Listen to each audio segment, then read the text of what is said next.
Según investigación de TNO, es sustancia verde tiene elementos entre otros azufre, natrium y aluminio. Ecofashion publica el resultado de TNO riba na website después que corte ad una orde para gobierno la aquí. Het rapport staat eigenlijk in wat we eigenlijk al wisten. De zware metalen waarvan we dachten dat erin zat, zit er ook in. Het is vanadium, het is inderdaad nikkel, het is zwavel en dat soort zaken.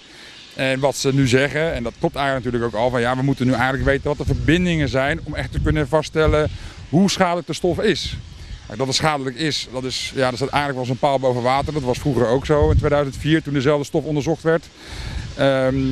Maar goed, het vervolgonderzoek gaat nu plaatsvinden en over 1,5 maand denkt meneer Van der Brink van Ecofashion dat te kunnen rapporteren, zeg maar, aan de overheid. En wij gaan er dan vanuit weer dat de overheid zal rapporteren aan de mensen. Want dat is onderdeel natuurlijk van ons kort geding, hè? Informeer de mensen. De 5 de septiembre lo sigiku e caso den corte co Curaçao Clean Air Everywhere smog y algún habitante en tamar contra gobierno. Pero 3 días por Mekesaki, esta 2 de september, lo organiza een marcha de protesta. Een andere groep, dat is Stop Isla Now, dat is zijn 6000 mensen die op Facebook die groep volgen. Die organiseren op 12 september een mars van Marchena om 3:30 's middags bij de hardware store daar naar post 5. Om ook te laten zien van kijk jongens, het is genoeg. Hè? Heel veel lokale mensen die ons vaak benaderen van wat moeten we nou.